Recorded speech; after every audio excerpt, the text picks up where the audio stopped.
Susan and her team then organized for various subject or disciplinary specialists to undertake the review of those journals on an ad hoc basis in order to advise the DHET about whether a journal should be added to the list or not, and their various criteria which relate to that.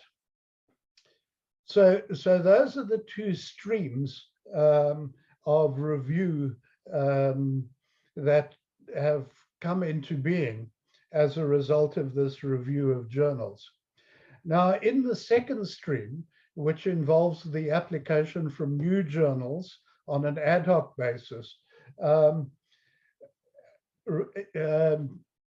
resulted in some interesting questions a year or two ago about whether some of the journals that were applying for accreditation to the South African list were actually South African journals, or whether they were journals that were simply trying to come on board as far as acquiring subsidy was concerned for their authors.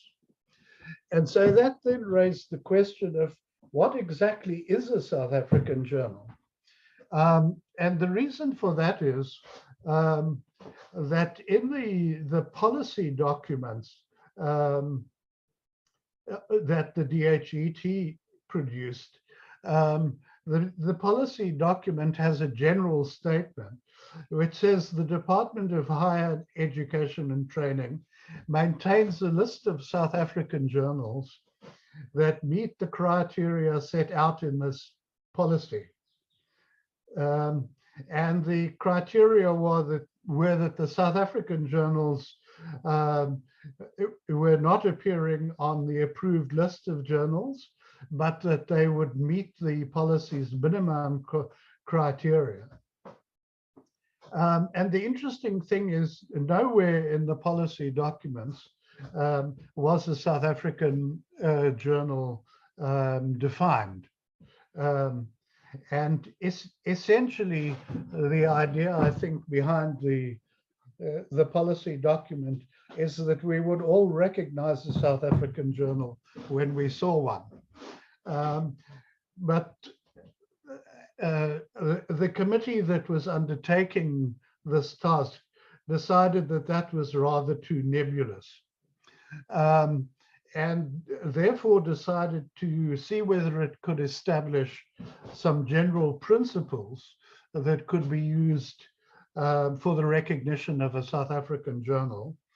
And after significant discussions in the committee, the general principles that have a certain degree of consensus attached to them are as follows.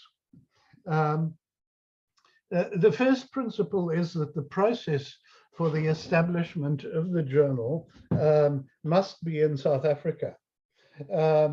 And when a journal applies for recognition, it needs to explain what the nature of this process was and its rationale in order to explain why it should be considered for inclusion in the South African list. Now, let me just, before I proceed with the other criteria, just introduce an aside to say that initially, when the South African list was introduced by the Department of Higher Education and Training, there was a general perception that the list would be one of limited lifespan, because the policy document says that South African journals should be encouraged to seek inclusion in the international indices. So the expectation was that the journals would be of sufficient quality that they would be included in the international indices, And as a result of that, their continued existence or not on the South African list would become moot, because they would be recognized anyway via those international indices. However, some 18 months or so ago, the DHET decided that actually it would prefer to maintain the South African list. And the reason for doing that was not whether some of the journals got included in international indices or not, but to give the department some kind of overview of South African journals, however they are recognized. And so the idea that the South African list would be an interim list that quietly faded into the sunset has now not come to fruition. And in fact, the department wishes to maintain the list so that it can keep track of the quality of locally produced publications. So I just thought I would make that clarification. Before I move on to the other aspects of the definition of a South African journal. The second general principle is that we felt that the name of the journal was not an issue for its recognition.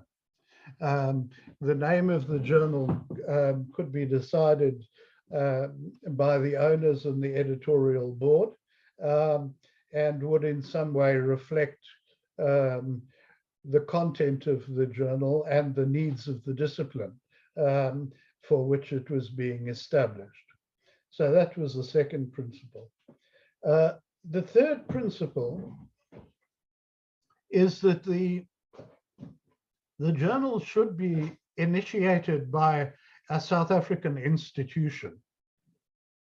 And what we envisaged was a university or a scholarly society or some similar sort of institution that would initiate the journal. And the initiation would be via a group of South African-based scholars, and that the intellectual ownership of this particular journal should be retained by the initiators in South Africa. So that was the third principle. Then the fourth principle is the participation of South African scholars as authors of the material in the journals should be at a level of at least 40% of the research articles published in a 2-year period. And this is to ensure that the intellectual project which the journal is supporting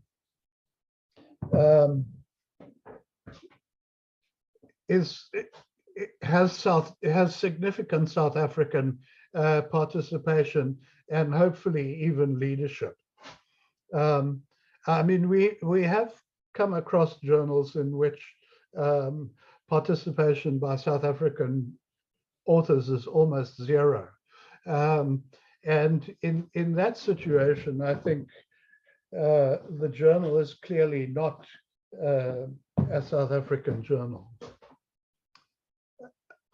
And then the fifth general principle is that the focus of the journal should be on scholarly work that's emanating from South Africa.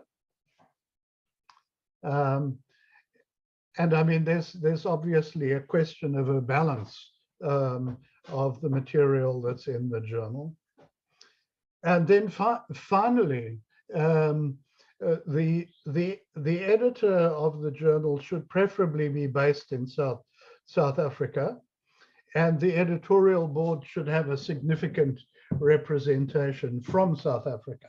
I mean, it's clearly desirable to have international editorial board members, but that can't be at the expense of South African representation on the editorial board. So those were the kind of 6 general principles that the committee agreed on. And the committees that are established to review applications from new journals need to take these principles as a guide in the assessment of whether the journals that are applying for inclusion on the South African list can reasonably be defined as South African journals. Now, we also made a number of points about journals that would be excluded from consideration. So a journal established by an international organization or an organization located outside South Africa would not qualify for consideration.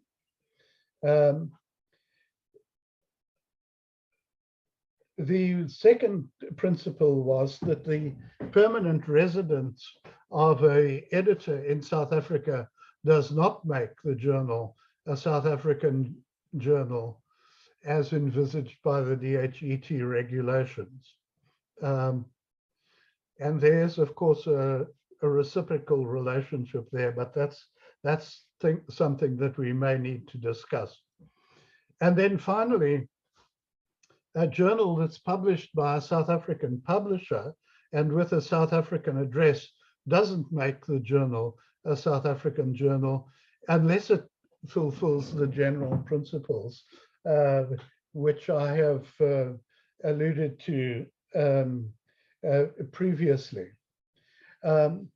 So that gives you an overview of the way in which we tried to grapple with the dilemma of trying to distinguish genuine South African journals from other sorts of journals, and also to try and eliminate the possibility of journals simply trying to persuade the DHET that they're South African journals in order for their authors to be eligible for the subsidy. And so those are the general principles that were recommended for the committees to use when they assess applications for journals that want to apply to join the South African list for the first time. So, Igor, I think that gives us a brief overview of the general principles, and I would be happy to discuss this in greater detail. Thank you. Great, thank you very much indeed. Can I ask if there are questions? I don't see anything in the chat at the moment. Right, we have a question from Kate Huddlestone. Kate, would you like to unmute and put your question, or shall I read it from the chat box? Sure, I'll speak. So my question was, Robin, you mentioned that the DHET wants to keep up its list of South African journals, but I know, I think it was this year or last year, with our move of a lot of South African journals to CLOSA, the DHE took those journals off their list. So if they want to keep track of South African journals, are they going to then put those journals that they took off their list because they were present on CLOSA back on their list? I know, you know, that big Excel spreadsheet where it lists all the journals on the various different indices. I don't know if you know. Thank you, Kate. I am aware of that, but perhaps I could ask Susan to answer that question. I think that they were put back on the list, but Susan can confirm that for us. Thank you, Chair. Thank you, Robin. Thank you, Kate, for that question. Yes, this is a very difficult situation in the sense that the original idea was that only those journals who do not appear in any accredited index should be on the so-called DHE list. So that's why they took all the yellow journals off, they took all the Web of Science journals off, they took the Scopus journals off, and in actual fact, they should also take the DOAJ journals off now and all the other accredited indexes. But it's not working that way at the moment. At the moment, it is really just a muddle of things, and I'm sorry to be so unloyal towards this issue, but those lists are highly problematic, and we from NSEF send them every year. We send them corrections that they should do, changes, etc., which does not get effect on those Excel spreadsheets. So if you're on any of the accredited indexes and your name does not appear on the current DHET list, do not worry. It does mean that your journal is still accredited. I just wanted to give that background, that you understand why all this sort of fruit salad of journals, and there's not a consistent rule currently.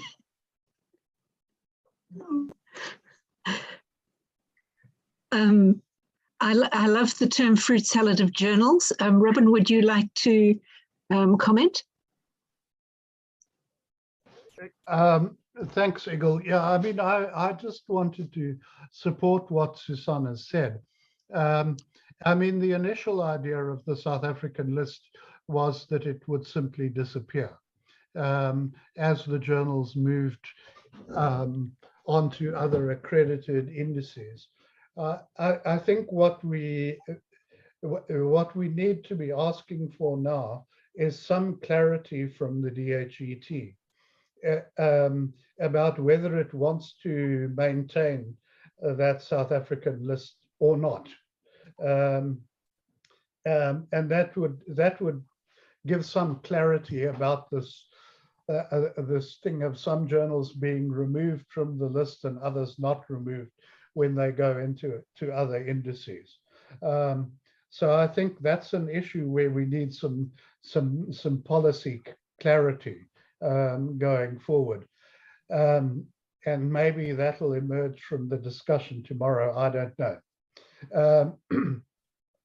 But it's certainly something that we could ask Chief about and see what his response is. The second thing, though, is that that for new journals, I think there is for new journals, the South African list is a kind of waiting room, if I can put it that way. So as you develop your track record and your status in the field, then being on the South African list initially gives you an opportunity for the authors to earn a subsidy while the journal moves towards accreditation on some of the other indices. And it's in that process where the recognition of the South African journals comes into play. Thanks. Great. Mathabo KHAU, would you like to unmute and put your question? Thank you. I wanted to find out, once a journal has been moved from the DHET list and is on any of the accredited lists, Scopus or SA or any other index, do the editors still need to produce the 75% compliance to authors to get subsidy from DHET to show that they're still compliant? Or what regulations apply then? Thank you. Susan, do you want to? Sure, I'll give it a first try. Sure. Yes. In our discussions with the DHET, that's one of the reasons why they took it off the so-called DHET list is because then the rules of the international or even local, then in CLO South Africa's case, that the rules that they apply will then apply. But as I previously, I must say there's a lot of convergence between all these indexes, and that is that of editorial integrity and ethics once again. You can go and have a look and see what are the index criteria. If your journal is on Scopus, or if your journal is on the Web of Science, or if your journal is on CLO South Africa, these indexes are very clear as to what standard and best practice do they recommend. And that is that the caution should be exercised, that there's a broad spectrum of authors actually publishing in a journal, and not from a particular institution, etc. So that there's consensus on that particular rule, and editors should actually look at that as well, that there's a spectrum of people and authors publishing in a particular journal. Thank you. Great. Susan, Yeah, go ahead. I was just going to say that in relation to the international indices, there certainly are a set of requirements that journals are expected to follow in order to remain in those indices. But I think it would be extremely difficult for DHET to be able to track that for the journals that are in those indices. And so I think that once the South African journal is on one of those indexes, it's then recognized and the subsidy follows. And unless some evidence emerges of malpractice of some kind. Thank you. Okay, going from there, Katherine Malan, I see that you commented on whether South African journals were on the Scopus and CIELO lists. Do you want to add anything to that?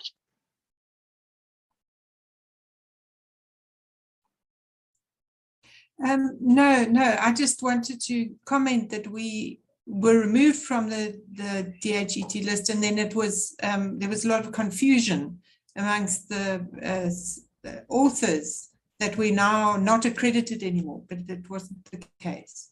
Yes, okay, I understand. And I also want to add, sorry, Chair, through you, is that there were a lot of confusion with research officers at institutions, whether these journals were accredited or not. So, having inconsistency in these lists are actually quite problematic, because it creates a lot of confusion and questions, not only with authors, editors, and also with the research officers at institutions, whether it's not. So I think consistency is key and core in going forward amongst these different lists. Okay, the next question after some comments that I see is from Kobus Eloff. Kobus, would you like to unmute and put your question?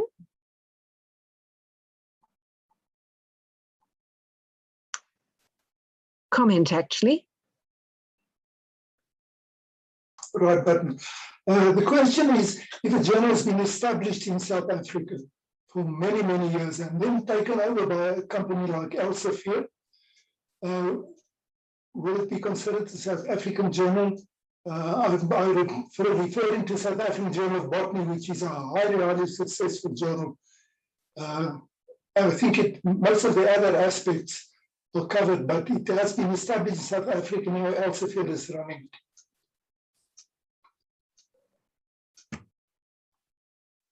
Yeah, Kobus, I think the answer is that the publisher doesn't change the South African Journal of Botany from being a South African journal. It's still regarded as a South African journal, and its main focus is on publishing scholarly work on botany from South Africa. So I think we wanted to move away from the issue of who the publisher is, because I don't think that that's a that's a definitive criterion for determining what a South African journal is or not. So I hope that answers your question. Thanks. Okay, and then there's a comment from Pierre de Villiers that scholars are quite mobile and editors likewise. I think it's very restrictive to require the editor to be based in South Africa. Robin, over to you. Thanks, Igor. I mean, I agree with Pierre, but I think there are two. Well, let me put it this way: there's a phase when the journal is being established, and in the phase in which the journal is being established, then our feeling is that the editor should be based in South Africa. But as the journal moves on and starts to develop its reputation and its activities, there's no doubt that the scholars and the editors would be mobile. So, for instance, I know of one South African journal where the editor is now in New Zealand. And that doesn't actually change the nature of the journal. It simply indicates that the editor is a mobile scholar and is maintaining his interest in scholarly work which is being done in South Africa. But so I think we need to distinguish between the initiation phase and the phase once the journal has become established. Thank you. Chi, you need to unmute yourself, Eagle. Thank you very much. I see that there are a couple of comments about lists from Katherine Malan and from Louise van Heerden.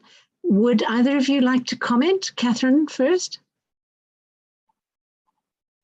I've already commented. Thanks. Okay, thanks. Louise?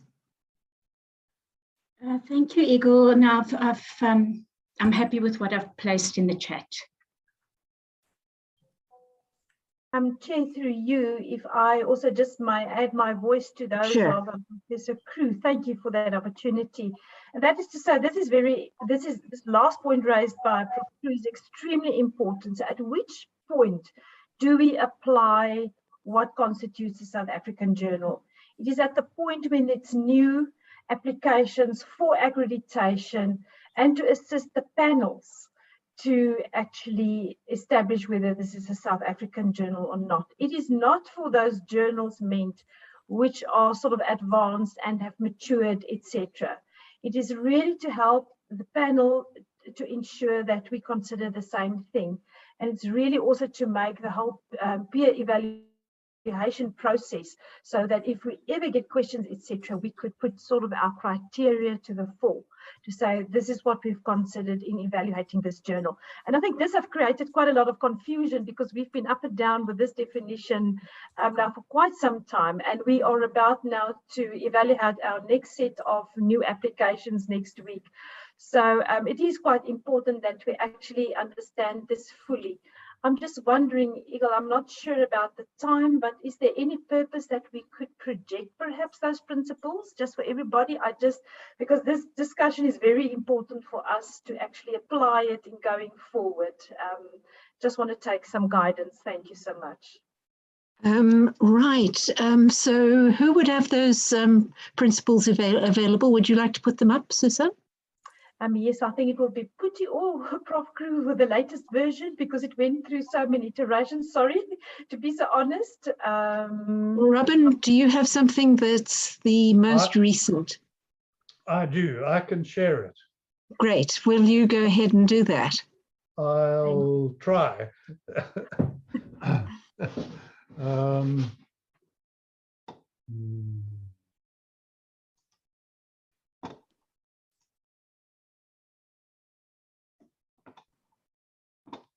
Where is it now? Prof, I can share if you're still searching for it. No, I've got it. Okay. If you've got it, go ahead and share. Yeah. Okay. Yeah.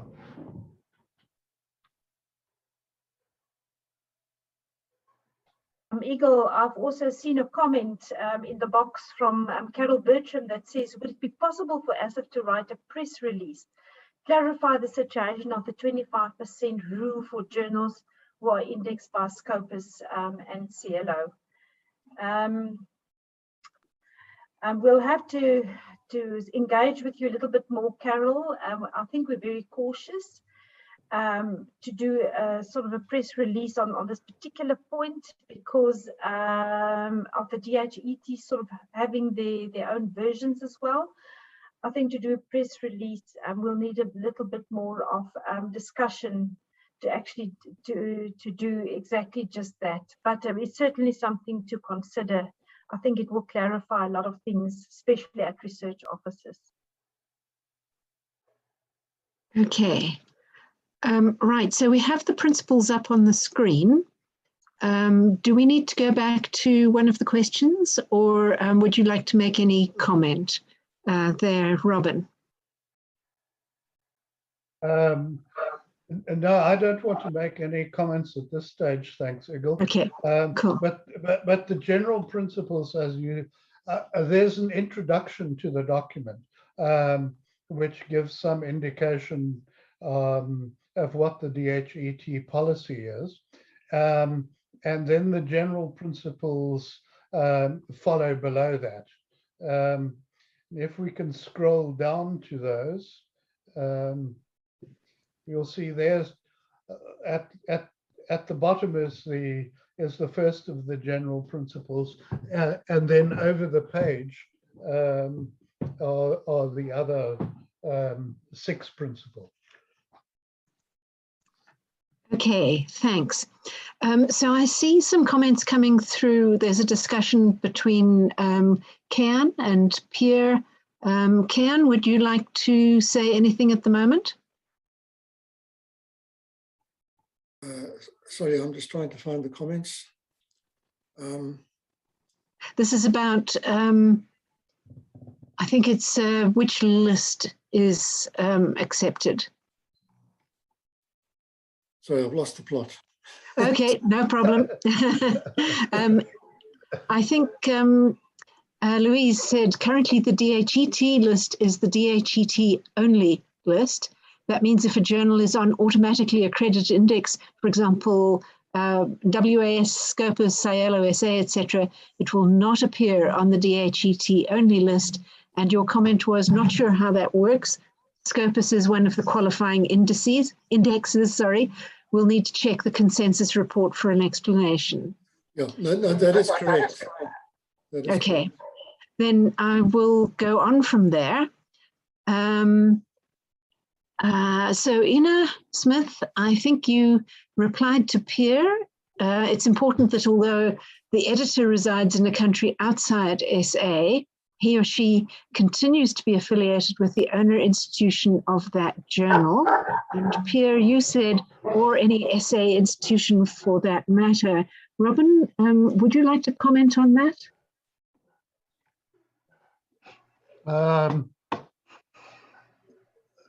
Yeah, I mean, I think that this is partly related to the discussion that we had earlier in the morning. Where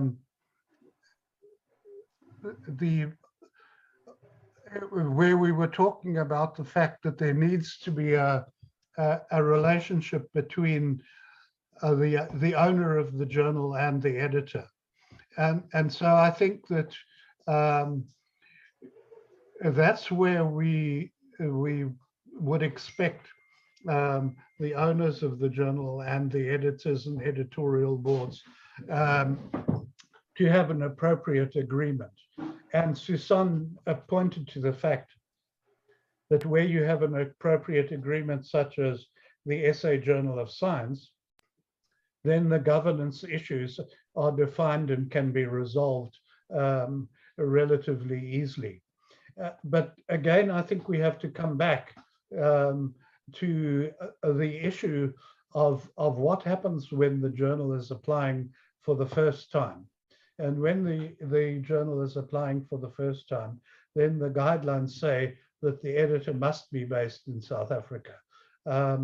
What happens after that is not an issue which relates to these particular guidelines. Thank you. Great. Okay, then moving forward, Katherine Malan, would you like to put your question about whether the publisher or the editor applies and the role of Kulisa? I realize I haven't been muted, sorry.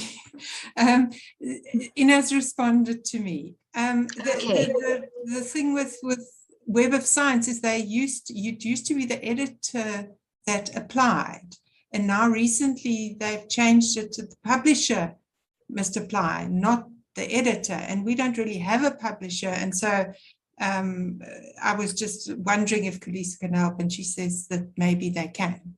So I'll chat to her directly. Okay, right. Then, Carol Bertram, would you like to pursue the question of requests from universities to provide proof of the 25%, 75% rule? Thank you. I think, so what I was really just saying is that it does seem that many research officers, as Susan has indicated, don't see the difference between journals who are on Cielo or Scopus and are still thinking because they get subsidy, they're still under that kind of DHET rule. So although my journal, the Journal of Education, is indexed with both Scopus and Cielo, I get letters, and perhaps other editors do as well, asking for proof from particularly the University of Johannesburg, and Stellenbosch seems to still be needing that proof. So I just wondered if a letter, or I said the word press release, but I think that was the wrong word. Sorry, maybe just a kind of formal letter from ASAF or from, the scholarly publications unit might be. We've lost you there? No? We lost you for a few minutes there. Could you repeat your last sentence? Sorry, just a letter, a kind of formal letter. Can you hear me? My internet yes, we can hear you. Is unstable. Okay, sorry. Yeah. So just saying that maybe the scholarly publishing unit could have a kind of letter that explains that difference for research officers that we could send to them, saying that because we are indexed with Cielo, we don't have to provide proof of that 75% rule. Thanks. Egil, I actually think that's a good idea. I think that the scholarly publishing program might produce a short document which explains these intricacies, and then circulates that to the research officers, just to help them with the process, and I think that may go a long way to helping the research officers through the process, but also making it unnecessary for them to contact editors about this issue. Thank you. Great. I don't see hands at the moment. With the screen share, it's possible that I'm not seeing your hand. So if I have passed over your hand, please drop a message into the chat box. And I'd like to thank Louise van Heerden for providing the conditions and quality checks, including the percentage. The site is there as well. So is there anyone else who would like to ask a question?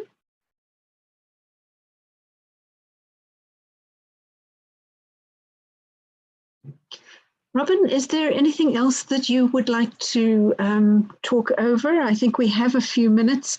We've got about 13 minutes before the next speaker. Igor, I don't have any additional points that I would like to make.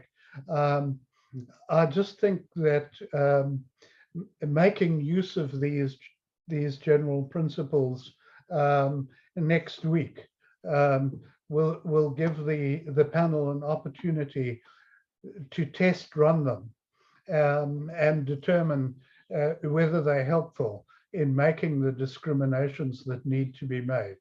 I think from Susanne's point of view, it'll be interesting to see whether this assists with the process of coming to decisions. Thank you. Yes, I think that pilot tests are essential for items like this, and they can reveal cases that one had not thought of before. Susanne, is there anything that you would like to communicate at the moment? Just very briefly, we don't have many, just a little bit about the process next week of the ad hoc evaluations of the journals that have applied for accreditation. So there are not many journals, but certainly through our panel members for that review process, there are some interesting aspects and phenomena coming to the fore. And I think it will be quite interesting through the evaluations and expert opinions to actually see and evaluate what's happening on the ground, because there are some issues for concern out there. So thank you. You got just a little taste for what we're going to do there. Yes, great. So, right. Pierre de Villiers, would you like to ask your question now?